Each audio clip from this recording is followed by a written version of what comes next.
Negativity कितना powerful है, इसका अनुभव हम सभी ने अपने जीवन में कभी न कभी जरूर किया होगा।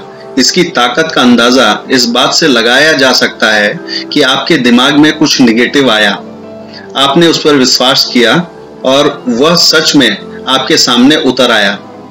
शायद यही वजह है कि लोग हमेशा अच्छा और सकारात्मक बोलने की सलाह देते हैं। सबसे पावरफुल निगेटिव डायलेमा, जिंदगी बेकार हो गई है।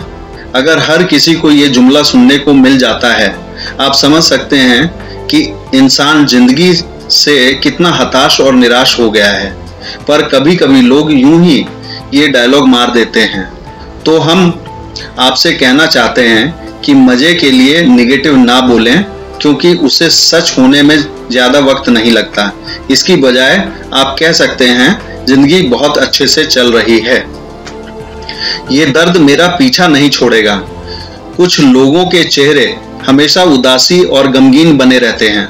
शरीर में अगर उन्हें कहीं दर्द न भी हो तो भविष्य में होने वाला दर्द का अभ्यास उनके चेहरे पर साफ दिखाई देता है। ऐसे लोगों के लिए यह डायलॉग तकिया कलाम बन जाता है, पर उन्हें पता नहीं कि ऐसा करके वो अपना ही नुकसान कर रहे हैं। कहते हैं कि अगर हम मुस्कुराने की एक वजह ढूंढते हैं तो प्रकृति हमें और भी कई वजह दे देती है।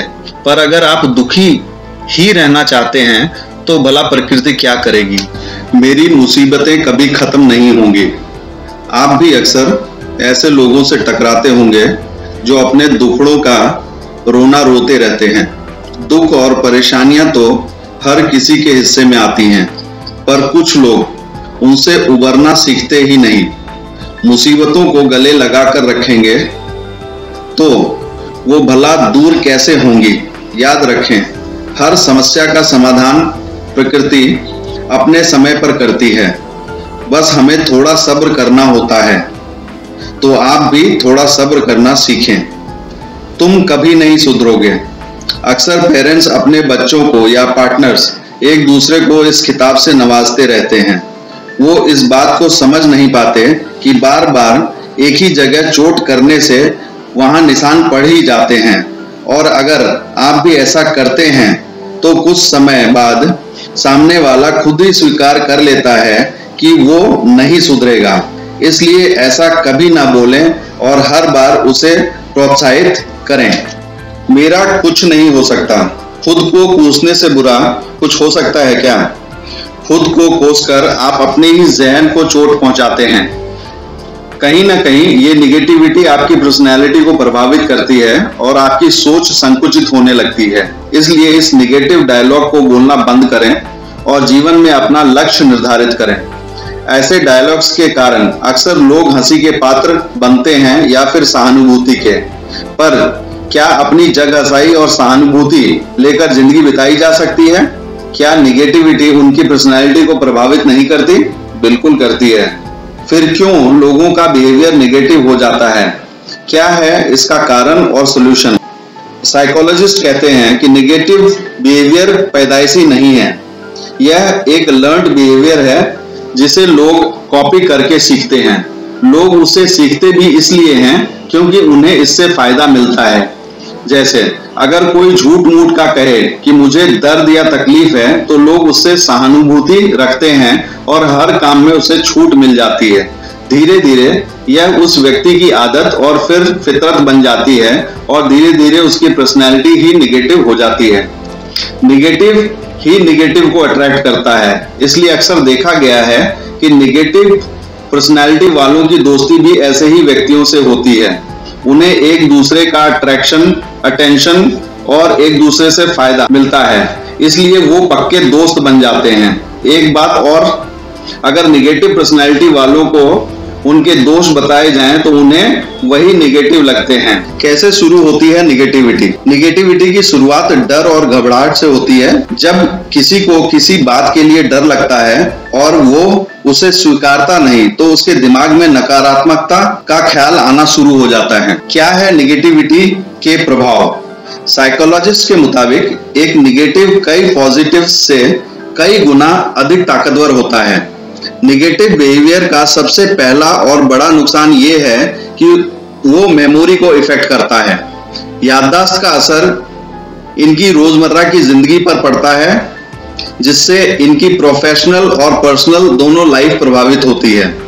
निगेटिव लोग किसी भी सिचुएशन के बारे में हमेशा बुरे से बुरा क्या हो सकता है इस बारे में सोच रखते हैं।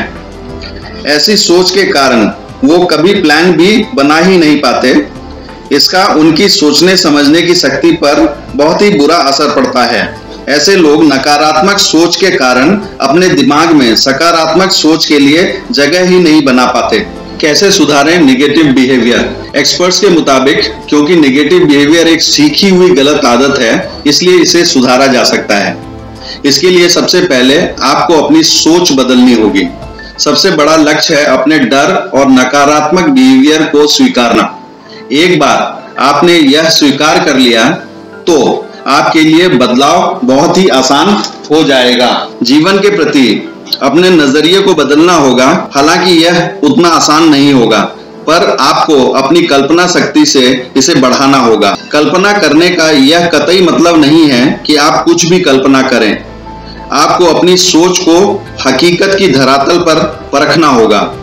आपको अपना उद्देश्य निश्चित करना होगा और उसका उद्देश्य अपने निगेटिव बिहेवियर या डर को खत्म करने के लिए होना चाहिए। आपको अपने विश्वास और भरोसे से एक नया नजरिया विकसित करना होगा। अब तक आपको जो नहीं चाहिए था, आप पूरे विश्वास के साथ वही मांगते थे, जैसे मैं फेल नहीं होना चाहता। पर अब आपको अपने इन शब्दों को बदलना होगा। आपको बोलना होगा, मैं पास होना चाहता हूं और मैं पास हो जाऊंगा। आपको अपनी बोलचाल में बदलाव लाना पड़ेगा।